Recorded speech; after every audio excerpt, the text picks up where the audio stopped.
वंदे मातरम साथियों, स्वागत है आपका हमारे YouTube channel study in mobile पर। हम पढ़ रहे थे भारत का प्राचीन इतिहास और प्राचीन इतिहास में हमने पहला टॉपिक पहाड़ काल कंप्लीट कर लिया था। दूसरा टॉपिक चल रहा था हमारा सिंधु घाटी सभ्यता।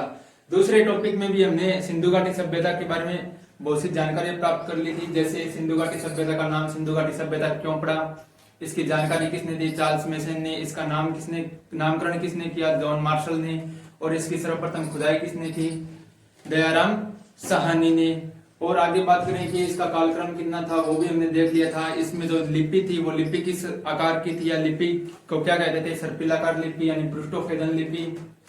इसके अंदर 64 प्रकार के चिन्हों का प्रयोग किया गया था। ये सब बातें हमने पिछली क्लास में देख ली थी। फिर खोजा गया स्थल, पहला हड़प्पा, दूसरा मोहनजोदड़ो, फिर समुद्रो, फिर सूतकागेंडोर और फिर लोथल और धोलावीरा। इन स्थलों के बारे में भी हमने पॉइंट टू पॉइंट पिछली क्लास में देख लिया था। अब देखिए सिंधु घाटी सभ्यता का अगला खोजा गया स्थान है कालीबंगा।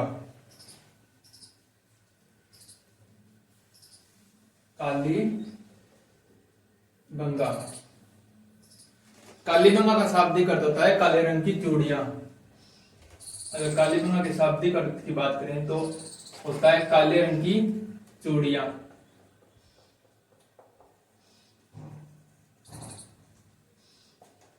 अब देखिए कालीबंगा सभ्यता की खोज किसने की, अमलानंद घोष ने।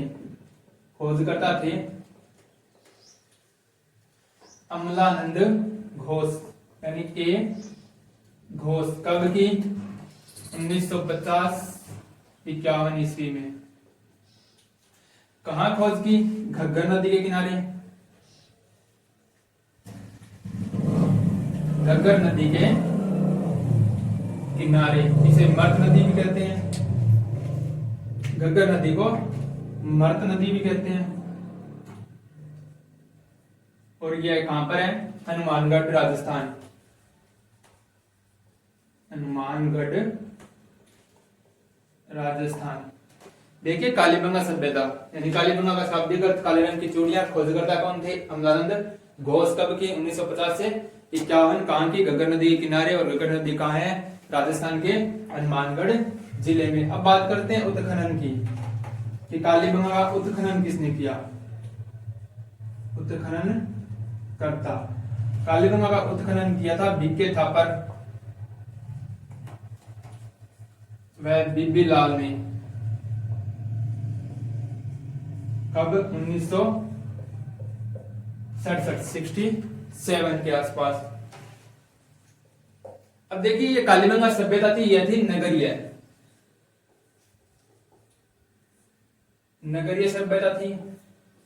इसकी जो सड़कें थी वो सड़कें एक दूसरे के समकोण पर काटती थी, यानी इस पद्धति को कहते हैं ग्रिड पद्धति।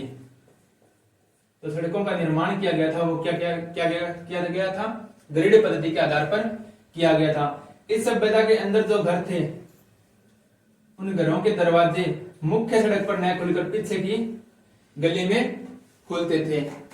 इस और जो नालियां बनाई गई थी पहले, वो नालियां पहले तो थी लकड़ी की, फिर बनाई गई थी पक्की ईंटों की। अब देखिए कि कालीबंगा सभ्यता की जो उत्खनन हुआ, उस उत्खनन के अंदर हमें क्या क्या मिला। एक तो देख ही लिया हमने काले रंग की चूड़ियां, इसका शाब्दिक अर्थ होता है, तो पहली चीज तो यही मिली। फिर क्या मिला, यहां से मिलते हैं भूकंप के साक्ष्य। भूकंप के साक्ष्य, क्योंकि जर्जर अवस्था में जो मकान खोजे गए थे उन मकानों की दीवारों में क्या थी, दरारें थी। तो इस बात से अंदाजा लगाया जा सकता है कि यहाँ पर कभी क्या आया होगा, भूकंप आया होगा। और क्या मिलते हैं, गेहूं जौ के साक्ष्य। और क्या मिलते हैं, जुते हुए खेतों के साक्ष्य। खेतों के साक्ष्य। इसके साथ ही मिलता है एक सींग वाली देवता की मूर्ति। एक सींग वाले देवता की मूर्ति। और मिलती है अलंकृत ईंटों के फर्श। अलंकृत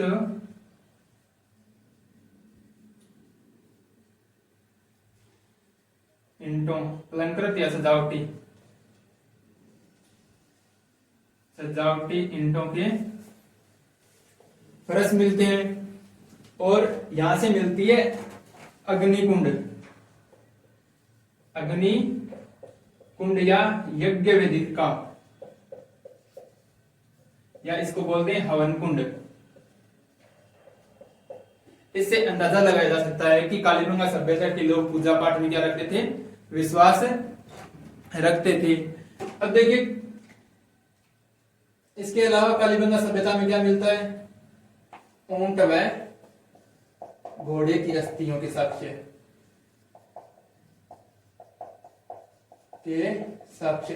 यह थी हमारी कालीबंगा सभ्यता। अगर फिर से रिवाइज करें कालीबंगा सभ्यता को, कि कालीबंगा सभ्यता किस नदी के किनारे है, घग्गर नदी के किनारे, कहाँ, हनुमानगढ़ राजस्थान में। इसकी खोज किसने की, अमलानंद घोष ने।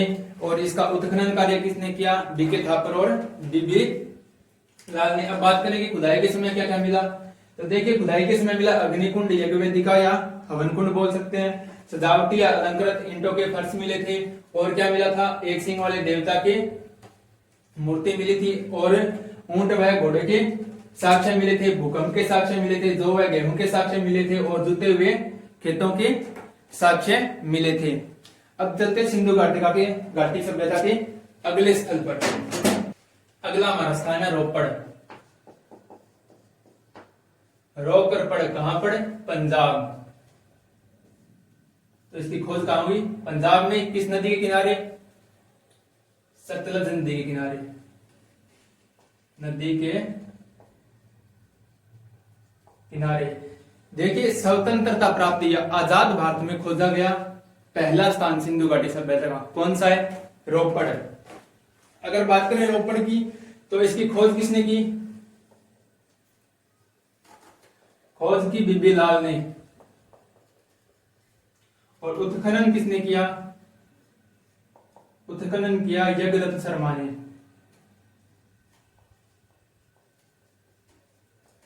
वो बता ही दिया है कि आजाद भारत का खोजा गया पहला स्थल कौन सा है, रोपड़। यहां से मिला क्या है, यहां से एक मुख्य चीज यही मिलती है कि मानव के साथ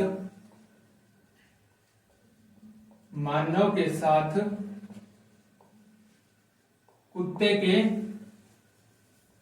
समाधान के साक्ष्य, यानी एक कब्र मिलती है, उस कब्र में मानव के साथ किसको दफनाया गया है, कुत्ते को दफनाया गया है।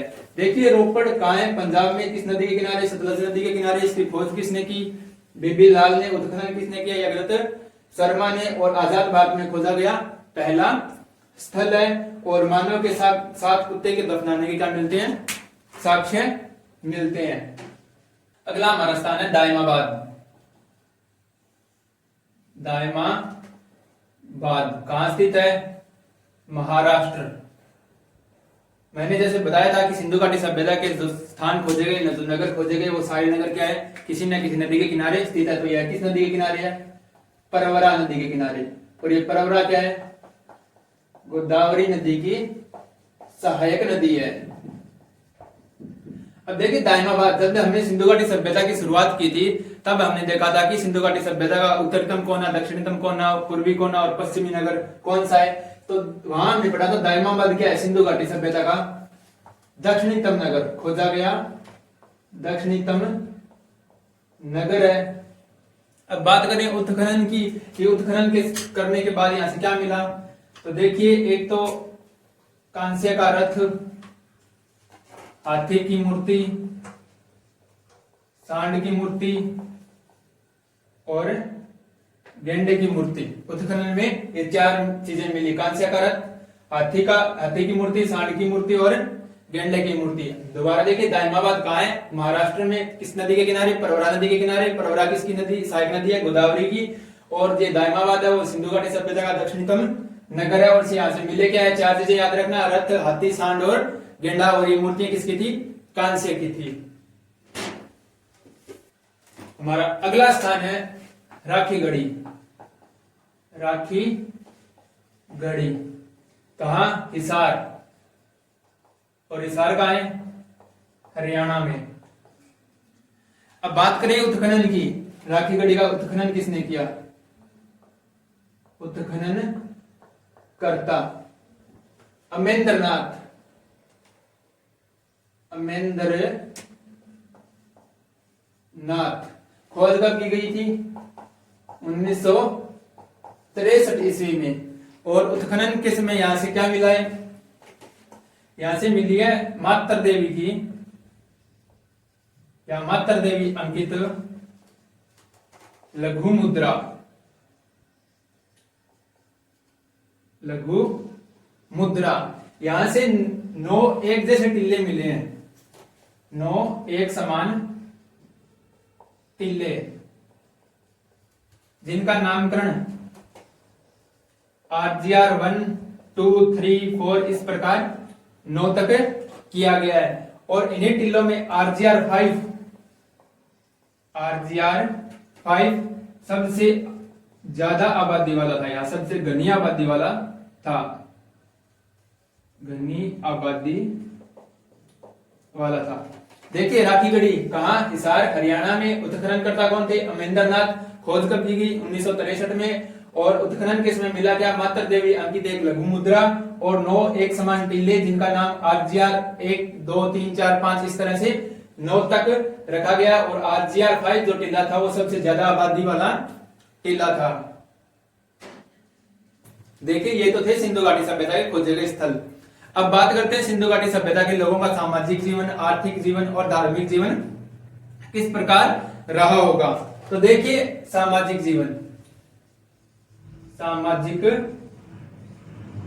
जीवन, अगर बात करें सिंधु घाटी सभ्यता के लोगों का सामाजिक जीवन की बात, तो इनका समाज था वो मात्र स्तात्मक था, मात्र स्तात्मक, यानी स्त्री प्रधान समाज था। ये लोग क्या थे? शांति प्रिय थे, शांति प्रिय। तो सर इस बात का अंदाजा हम किस प्रकार लगा सकते हैं कि किसी पुरानी सभ्यता के लोग शांति प्रिय रहे होंगे।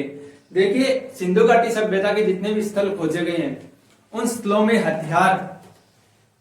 हथियार हमें नाम मात्र के मिलते हैं, मतलब बहुत ही कम संख्या में मिलते हैं। इस बात से हम अंदाजा लगा सकते हैं कि जो सिंधु घाटी सभ्यता के लोग थे वो क्या थे?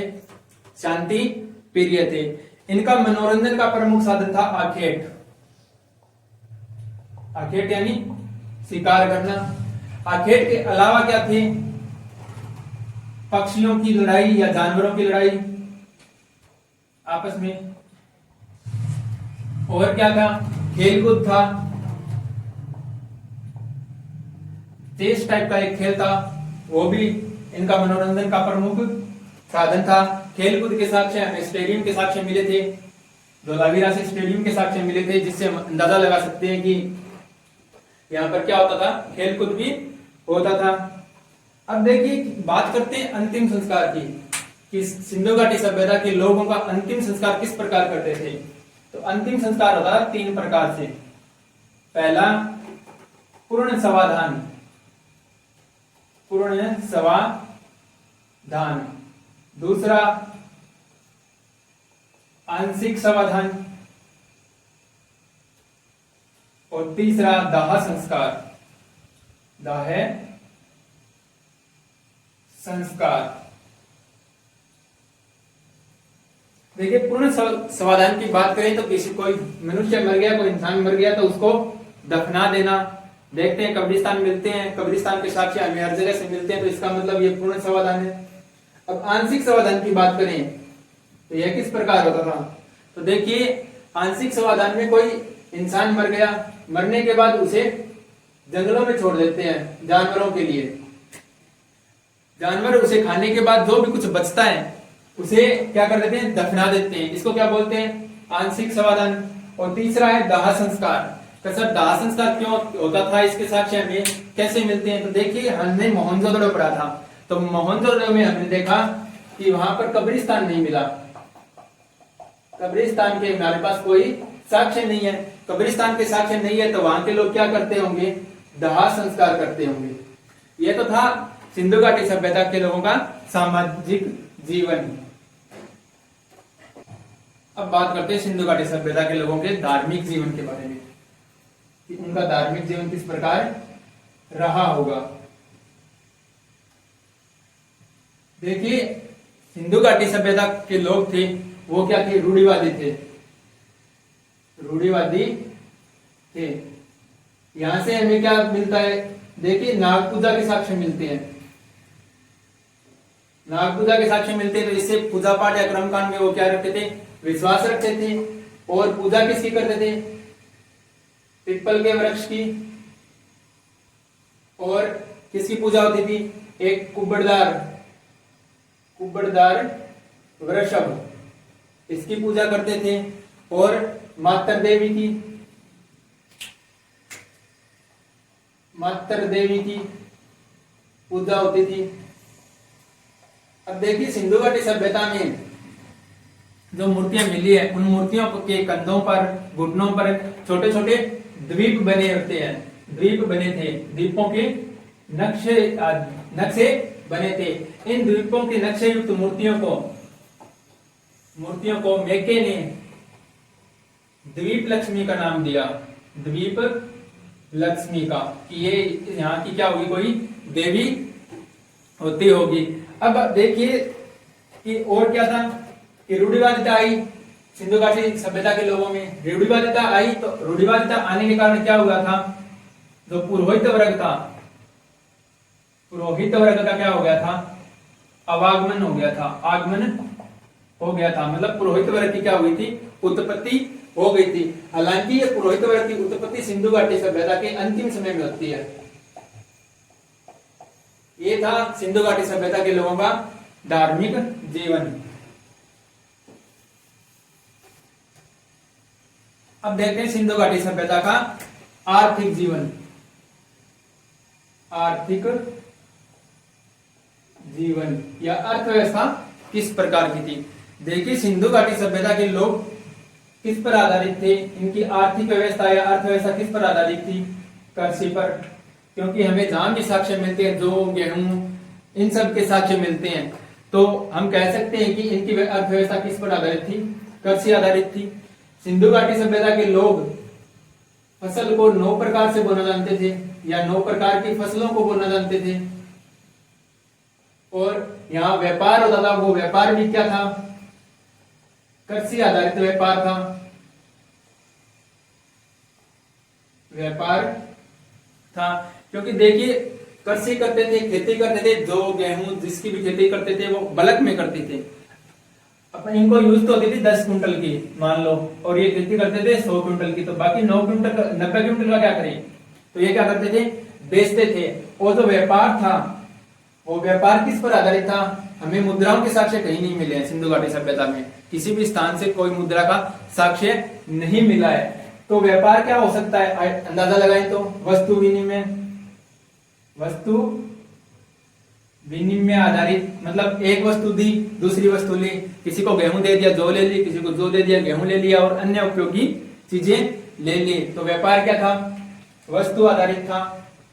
देखिए, हमने देखा था, पढ़ा था लोथल में, यहां से क्या मिलता है? डाक यार्ड मिलता है, यानी बंदरगाह मिलता है। तो विदेशी व्यापार के भी सबूत है, क्योंकि जो लोथल था, लोथल से जो नावें, जहाज थे, वो चलते थे। जहाज चलते कर कहा जाते थे? सूत का गेंडोर, वहां पर डेरा डालते थे। और सूत का गेंडोर से आगे जाते थे मिस्र की नील नदी तक। क्या होता था? व्यापार होता था। तो सर, मिस्र की नील नदी तक व्यापार होता था, इसके साक्ष्य हमारे पास क्या है? तो देखिए, मेसोपोटामिया या मिस्र की नील नदी तक इनका व्यापार होता था। हमने पढ़े थे कि हमें क्या मिली थी?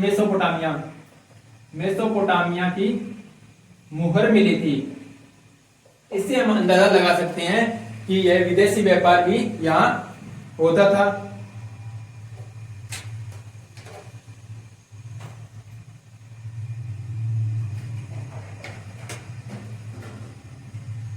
और देखिए क्या था? कारखाने भी थे मन के बनाने के, तो इनका व्यापार भी होता था। तो देखिए, यहाँ जो सिंधु घाटी सभ्यता के लोग थे, वो लोग मूर्तियां बनाते थे। क्योंकि हमें बहुत सी मूर्तियां मिलती है। तो मूर्तियां दो प्रकार से बनाते थे, एक तो टेराकोटा और दूसरी लॉस्ट वेस्ट तकनीक से। तो ये तो था सिंधु घाटी सभ्यता का आर्थिक जीवन या इनकी अर्थव्यवस्था किस पर आधारित थी, मुख्यतः किस पर थी, कृषि पर। और इसके साथ साथ हम देखते हैं कि पशुपालन भी करते थे, पशुपालन भी करते थे। अब देखिए आर्थिक, धार्मिक और सामाजिक जीवन के बारे में हमने चर्चा कर ली है। अब राय की इतनी बड़ी सभ्यता है, दबी थी, तो इसका पतन भी हुआ होगा। तो सिंधु घाटी सभ्यता का किस प्रकार पतन हुआ होगा। देखिए अब बात करते हैं सिंधु घाटी सभ्यता के पतन के बारे में। पतन, सिंधु घाटी सभ्यता के पतन के बारे में अलग अलग इतिहासकारों के अलग अलग मत हैं। जैसे देखिए जॉन मार्शल, यह वही बंदा जिसने सिंधु घाटी सभ्यता का क्या किया था, नामकरण किया था। इसके अनुसार सिंधु घाटी सभ्यता के पतन होने का कारण है जलवायु परिवर्तन।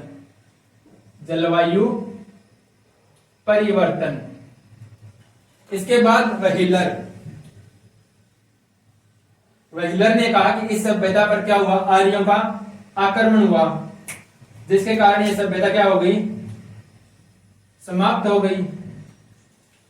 इसके बाद एक अमलानंद घोष, इसने सिंधु घाटी सभ्यता के पतन का कारण बताया था बाढ़।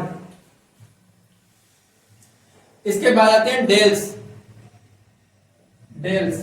डेल्स ने कहा कि सिंधु घाटी सभ्यता के पतन होने का कारण है वो है नदी मार्ग में परिवर्तन।